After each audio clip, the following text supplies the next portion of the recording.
어떻게 본다면 이거 좀 사도 되는 거 아닐런지, 특히나 이제 실거주 매수자 입장에서는 그렇게 생각할 수 있단 말이죠. 어떻게 생각하세요? 글쎄, 그런 얘기들 많이 하죠. 특히 이제 부동산 전문가들도 그 얘기를 많이 합니다. 실거주자는 뭐 매수하셔도 되고 뭐 이런 얘기 하거든요. 그러면 저는 이렇게 물어보고 싶은데, 아니 실거주자는 그러면 가격 떨어질 때 가격 안 떨어집니까? 실거주자가 산 주택도 가격 떨어질 때는 같이 떨어져요. 아, 그러네요. 그 다음에 실거주자가 은행에서 돈 빌려가지고 집 사면 그거에 대해서 이자 안 묻니까?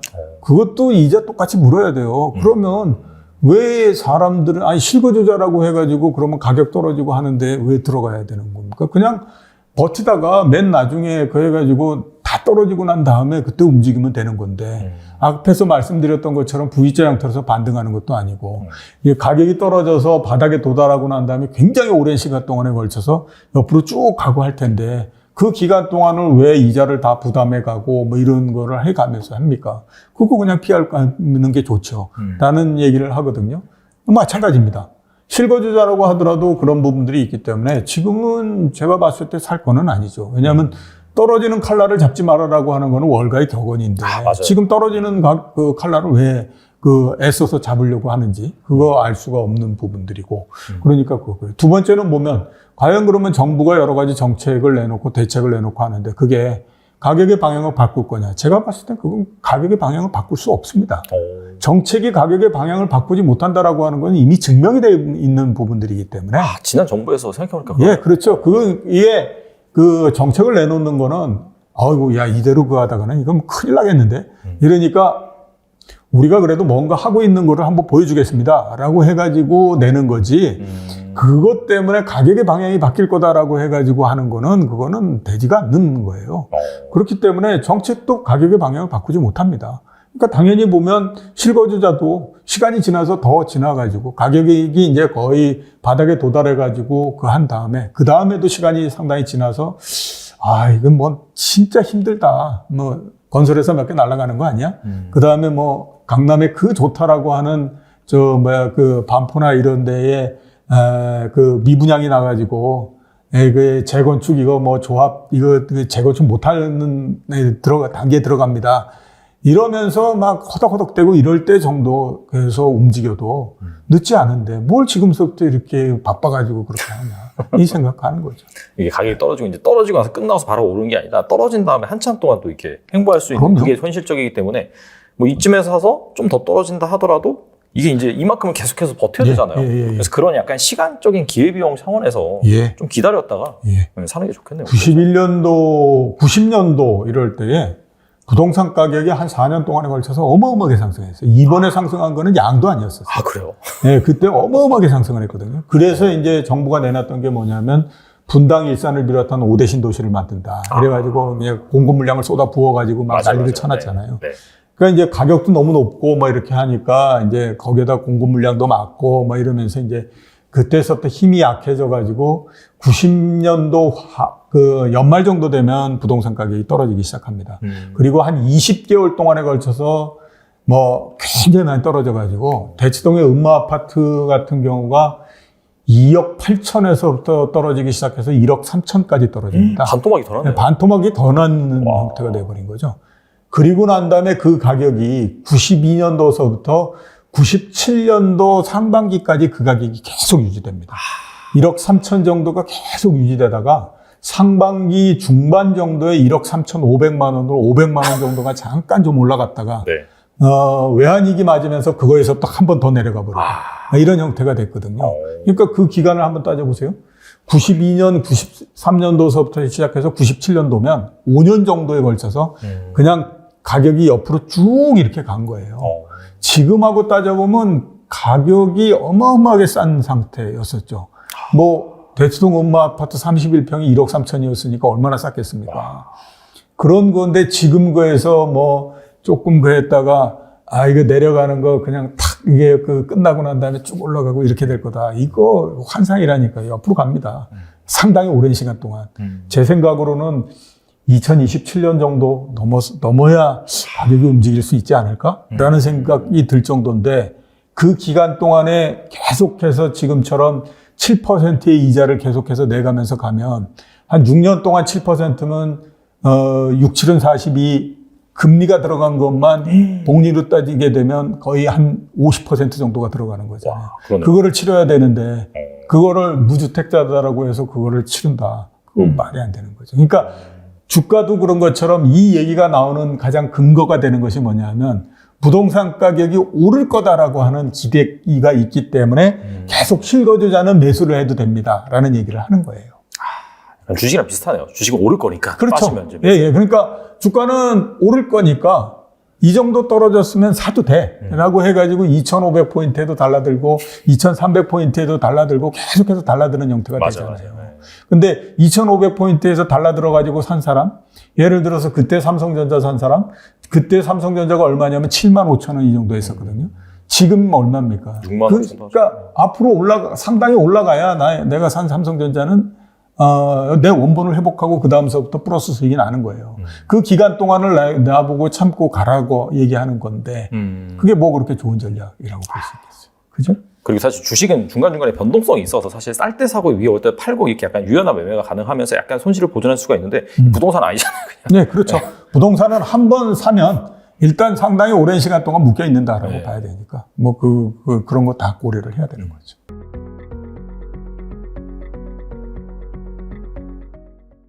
앞으로 2년간은 뭐 절대 집 사지 말아야 된다라고 이제 강력하게 말씀을 하신 걸로 알고 있어요. 네. 그 이유가 뭔지 좀 궁금하거든요. 이제 가격이 이제 많이 빠지고는 있지만 여전히 본질적인 가치 대비해서 너무 고평가예요. 네. 그리고 이제 부동산이라는 거는 제가 누누이 말씀드리지만 이 항공모함과 같거든요. 항공모함이요? 항공모함이요. 그러니까 항공모함 한 번 방향이 정해지면 그쪽 방향으로 계속 가는 거죠. 방향을 이렇게 쉽게 왔다 갔다 하기가 힘들잖아요. 배 자체가 워낙 크니까. 네네. 근데 이제 이미 이제 요 데이터를 이제 잠깐 보시면 요거는 한국 부동산원의 이제 실거래가 위주의 지수 데이터인데요. 보시는 것처럼 이제 올해 1월 달부터 계속 이제 조금씩 하락이 되더니 가면 갈수록 하락폭이 지금 계속 커지고 있죠. 요게 이제 주간 데이터거든요. 네. 그리고 주간으로 지금 매매가가 0.4% 이상, 전세가는 거의 0.6% 지금 하락을 하고 있어요. 그러니까 이게 하락 쪽으로 이제 이 부동산이나 항공모함이 방향을 틀어서 그쪽으로 가니까 보시는 것처럼 이 하락폭이 계속 커지고 있는 거죠. 이게 진짜 내려가는 속도가 더 빨라진다 그렇게 보는 거잖아요. 그렇죠. 하락폭이 점점점 더 뚝뚝뚝 지금 떨어지는 거고, 그리고 이런 일들이 역사적으로 항상 발생을 했어요. 저희가 이제 IMF 때도 부동산 시장이 굉장히 크게 하락을 했었고, 금리위기 이후로도 하락을 했었는데, 이게 이제, 어찌됐건 부동산이라는 거는 내 집 마련은 인생에서 가장 큰 의사결정이잖아요. 네. 그러면 어디 발목 밑에서 사는 게 좋을까요? 어깨 위에서 사는 게 좋을까요? 당연히 이제 싸게 사는 게 좋겠죠. 그렇죠. 싸게 사는 게 좋겠죠. 네. 그래서 지금은 뭐냐면, 지금 이제 계속 떨어지고 있어요. 그래서 지금 한 가슴 정도까지 떨어졌다고 보시면 되고요. 네, 지금 이제 계속 떨어져서 허리, 허벅지, 무릎, 이제 발바닥까지 가야 되는데, 그러려면은 최소한 한 2, 3년 정도의 수도권 기준으로 말씀드리면 한 2, 3년 정도는 걸릴 거라고 지금 예상이 되기 때문에 지금은 절대로 내 집 마련을 섣불리 나설 수 있는 그런 시기가 아닌 거죠. 근데 이제 가슴 정도까지 왔다라고 말씀하셨잖아요. 네. 그 얘기는 약간 어떻게 본다면은 부동산의 약간 적정 가치라든지 어느 정도 빠지는 것이 현재 데이터 기반으로 합리적이라든지 그런 게 근거가 이제 있으셔서 말씀하시는 근거가 근거가 있죠. 네. 그래서 요거를 뭐 잠깐 설명을 좀 드리면 일단 지금 이제 실거래가가 지금 굉장히 많이 빠지고 있거든요. 네. 그래서 이거를 저희 리치고 팀에서 이제 아직은 앱에는 지금 안 들어갔는데 조만간 이제 앱에도 들어갈 텐데. 이 캔들 데이터. 실거래가를 가지고 이제 부동산 캔들 차트를 만들었어요. 와, 처음 봤어요. 처음 부동산 보시죠. 캔들 차트. 이런 거는 일단 제가 너무 궁금해서. 뭐 말들이 너무 많잖아요. 뭐 실거래가 어디는 뭐 어쩌고저쩌고. 근데 맞아요. 이 극단값, 그러니까 하위 5%, 상위 5%의 극단값을 제외한 이 캔들 차트입니다. 근데 요거 보시면 지금 이제 서울 기준으로 이제 평당 한 4,300 정도까지 찍었다가 요게 이제 올해 4월 달이거든요. 지금 쭉 내려오고 있죠. 네. 그래서 그래서 지금 3천만 원 조금 한 3,300 정도까지 지금 내려왔거든요. 야, 그럼 30% 정도 빠졌네요, 진짜. 30%까지는 아니지만 그렇죠. 한 20% 이상 지금 빠졌죠. 그 정도, 네. 근데 이제 보시면 실거래가가 이제 2006년 이후부터 이제 공개가 됐는데 그때 이후로 지금 이 하락 폭이 가장 크죠. 근데 이제 아직도 멀었습니다. 아직도 계속 더 하락을 할 거예요. 그래서 이 가격이 아마도 저는 한 2017년, 18년 정도까지 아마 하락을 하지 않을까라고 조심스럽게 제가 예상을 해보고요. 그리고 이제 평당 한 2천만 원 정도 되는 겁니다. 그러면 여기에서 한 20-30%더 빠진다고 보시면 더 빠져야죠. 네. 한 30% 이상 더 빠지지 않을까 싶습니다. 네. 지금 하락폭보다 앞으로의 남은 하락폭이 더 크다. 그렇게 볼 수가 있겠네요. 그렇죠. 그리고 이제 실제로 이제 좀 대단지들을 한번 보시게 되면, 네. 잠실 주공 5단지 같은 경우도 사실 너무 뜨거웠잖아요. 맞아요. 그죠? 네. 또 재건축에 대한 멋지게 또 스카이라인 하면서 네, 그런 기대도 있었는데, 네. 이거 이제 그 호가 데이터를 한번 볼게요. 자, 이제 보시면 올해 6월 달까지만 하더라도 최저 호가가 26억 8천만 원이었습니다. 최고 호가는 31억이었고요. 네. 근데 26억 8천만 원이 지금 얼마까지 떨어졌냐면 20억 2천만 원까지 떨어졌어요. 그러면 거의 지금 7억이 떨어진 거죠. 맞아요. 네. 근데 이게 몇 개월이 안 됐어요. 이게 보시면 6월 달이니까 지금 11월이잖아요. 5개월 지금 조금 지났는데 7억이 빠진 겁니다. 야, 부동산 이렇게 빨리 빠진 건 처음 봤네요, 진짜. 그쵸? 네. 그러니까 아까 실거래가 캔들 차트에서 보셨지만 지금 분위기가 보통 심각한 게 아니다라는 거죠.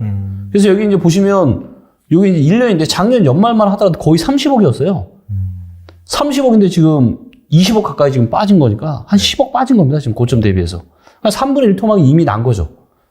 네. 그리고 옆에 이제 신축단지인 뭐 엘스 같은 경우를 봐도, 네. 엘스를 봐도 이제 요게 한 2억 7천, 한 23억에서 28억 정도 했는데 최근에 이제 호가가 19억까지 20억 밑으로 지금 떨어졌어요. 네, 그래서 얘도 이제 지난 1년으로 보면 거의 최고가가 한 6억 정도까지 호가가 평균 호가가 됐다가 지금 20억까지 떨어졌는데 얘도 한 6억 지금 떨어진 거죠. 네, 그러니까 굉장히 지금 이 실거래가 캔들 차트에서 보시는 것처럼 굉장히 지금 가파르게 지금 하락세가 나타나고 있는 거죠. 네.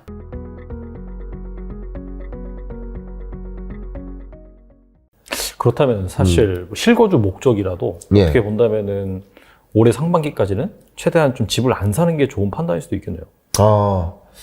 제가 우리 채널에 네네. 독자분들이 그런 질문을 많이 하세요.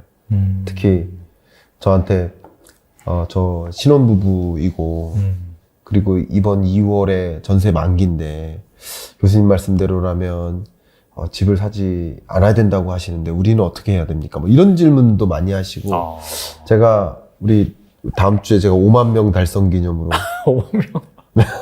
5만 명 무시하세요? 아니, 무시한 게 아니라. 근데 5만 명 달성 기념으로 한턱 사기로 했잖아요. 맞아요. 근데 어쨌든 지금까지 이제 댓글이 하도 이제 많아지니까 정말 시간이 많이 걸려요. 그래도 다 하나하나 댓글 달아드리고 있거든요. 야, 대단하시네. 예, 네, 우회적으로 홍보한 겁니다. 이거 나가야 됩니다. 이 말. 알겠습니다. 이렇게 댓글 달아드리면서 뭐라고 말씀드렸냐면, 예, 23년 상반기나 22년 끝자락에 여러분이 사시는 동네에서 집값이 이렇게까지 떨어질 수 있나 하는 것을 목격하셨을 거예요. 그러면서 이 정도면 사도 되지 않습니까? 라는 생각을 갖기도 하고 그런 댓글도 있었고요. 그리고 아까 신혼부부 댓글도 있었고 이런 댓글들이 결국 많이 떨어졌으니까 이제 사도 되지 않습니까? 하는데 이제 사도 된다라는 그 답변을 제가 드리려면 추가적인 조정이 없다라고 가정할 때 가능한 거예요. 그래서 저는 이제 뭐라고 말씀드렸냐면 전세 세입자로서의 그 기간을 연장하셨으면 좋겠다. 연장하면 일단 기본적으로 집주인은 좋아할 거라고 가정하고 있어요. 왜냐하면 지금 전세난이 아니라 역전세난이에요. 세입자 찾기가 어려워요. 왜냐하면 금리가 올라가면서 월세 선호 현상이 집중되고 뭐 얼만큼 전세담보대출에 의존해서 전세 사느니 차라리 월세 내자 하는 그런 인구가 많아졌어요. 그러면서 전세 세입자 찾기가 어려워요. 어쨌든 연장하면 주인 입장에 손해날 게 없어요. 여기 보세요. 전세 가격 상승률이 지금 마이너스 0.7이잖아요. 어쨌든 세입자가 바뀌면 전세 가격을 낮춰서 평균적으로 그럴 거 아닙니까? 전세 가격을 낮춰서 또 다른 세입자를 만나야 되잖아요. 중개 수수료도 내야 되고 뭐 하물며 뭐 도배장판이나 뭐 이런 거라도 새로 해줘야 그렇죠. 세입자 찾기도 어려운데. 그러니까 이러니까 집주인 입장에서는 연장한다는 게 나쁜 조건이 아니에요. 전세 가격이 가파르게 상승하거나 전세는 아닐 때는 몰라도, 그죠? 이런 국면에서는 세입자의 그 권익이 좀 더 반영될 수 있어요, 요구가. 저는 어떻게 생각하냐면, 잘 상담하셔야 되지만, 전세 기간을 좀 연장인데 좀 짧은 기간으로 연장. 왜냐면, 앞에 말씀드렸었던 그 다른 부에 나갔을 수도 있지만, 금리 인하의 조건이 형성될 수가 있어요.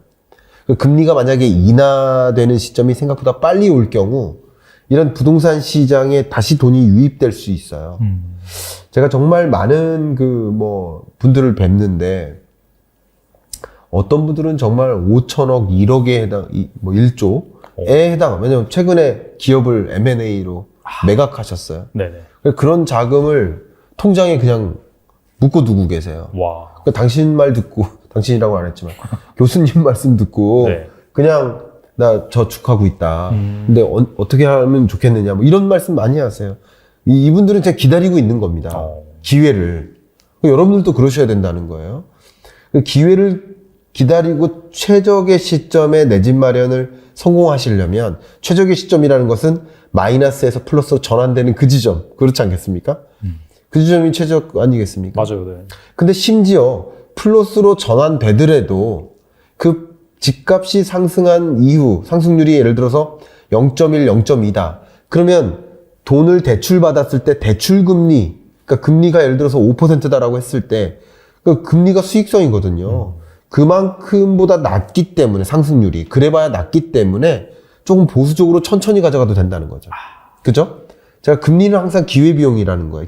금리와 비교해서 선택을 해야 됩니다. 주식 투자도 마찬가지예요. 저축에 투자했을 때, 저축도 투자한 거예요. 예금도 투자입니다. 투자 수익률이 다른 거예요. 위험도가 다른 것이고. 그럼 예금을 했을 때 만약에 5%, 10%의 금리가 보장된다. 그러면 주식 투자해가지고 10% 벌려고 노력할 필요가 있습니까? 아니라는 거죠. 그래서 항상 투자 의사 결정에 그 기회비용, 금리를 반영해야 돼요.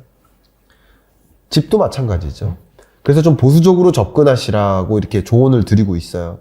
그리고 세입자가 요구사항을 1년 단위로 연장하거나 아니면 6개월 정도로 연장만, 저희 사정이 이렇습니다. 뭐 해가지고 연장을 그렇게 한다거나 또 조건 중에 그 전세 계약일로부터 연장은 하되 1, 2개월 앞에 혹은 1, 2개월 후에 원래 통상적으로는 한 달은 괜찮아요. 앞뒤로 한 달. 네. 그럼 2달이라는 여유 시간이 있잖아요. 그럼 최적의 시점을 고르는데 좀 유리하죠. 근데 앞뒤로 두 달로 하면 총 4달 동안 선택할 수가 있잖아요. 좀 더 빨리 알아볼지 천천히 알아볼지. 이걸 결정할 수 있는 것이기 때문에 저는 개인적으로 전세 기간을 연장하고 그 계약일로부터 좀 여유를 두고 이렇게 계약 종료를 선택할 수 있게 잘 말씀드리면 뭐 나쁜 집주인 아니고서야 그것도 안 해주면 나쁜 집주인이죠. 그죠? 그렇게 생각합니다. 예. 그렇게 해서 그렇게 아니고서야 그렇게 할 수 있기 때문에 일단 1차적으로는 그 집주인의 성향을 파악해야 되니까 공인중개사무소 전략을 잘 짜시고 그래서 계약을 어쨌든 연장하는 방식으로 단기로 연장하는 식으로 그래서 이게 마이너스에서 여기 보시면 이 마이너스에서 이게 이렇게 위로 올라갈 거 아니에요? 그렇죠. 더 떨어졌다가 올라가더라도 뭐 플러스로 전환되기 직전에 적극적으로 집을 알아보셔도 충분하지 않을까. 저는 개인적으로 이거보다도 더 떨어질 수 있다라고 보고 있습니다. 부동산은 사실 주식이랑 다르게 주식은 워낙 변동성이 크니까 사실 네. 방향성 관점에서는 부동산이 좀 더 명확하잖아요. 방학수 뭐 가죠. 그렇죠. 그러다 보니까 좀 방금 말씀하신 그런 부분이 확실히 좀 신뢰할 네. 만한 데이터니까 잘 보시면서 참고하시면 좋을 것 같아요. 맞아요. 특히 이제 주식 시장과 부동산 시장의 그 자산 시장 투자 대상으로서의 성격을 좀 구분하시면 좋겠는데 이 주식시장은 항상 선행성이에요. 그죠? 그럼 경기나 금리라는 그 거시지표보다 선행해서 움직이는 게 주식시장이에요. 그런데 부동산 시장은 후행합니다. 그럼 금리 아직 다 안 올라갔잖아요. 그럼 금리의 고점으로부터 후행해서 집값이 추가적으로 조정이 될 거라고 보고 있기 때문에 이 마이너스 하락률 마이너스 0.5%보다 더 떨어질 것으로 저는 전망을 하고 있습니다. 뭐 그게 과한 전망이 아니라는 게 여기 보신 것처럼 전세 가격 상승률이 마이너스 0.7까지 떨어졌기 때문에 그 정도에 가깝게까지는 적어도 떨어질 수 있겠다. 뭐 그걸 누구나 확연할 수는 없겠지만 지금 여러분은 저의 어떤 그 전망에 대한 결론을 바잉하지 마시고요. 제가 그렇게 전망하는 근거에 동의를 하신다면 결론도 바잉하시는 거죠. 그렇죠? 저는 그렇게 생각하고 그 근거를 좀 쫓으시면 좋겠다. 그리고 여러분이 저랑 동의하지 않는 분도 계실 수 있거든요. 그렇죠. 또 지역마다 전혀 다른 특성이 있을 수도 있고요. 그렇기 때문에 이런 근거가 나의 상황하고 우리 동네의 상황하고 명확히 맞다라고 판단하신다면 바잉하실 수 있지 않을까 생각합니다.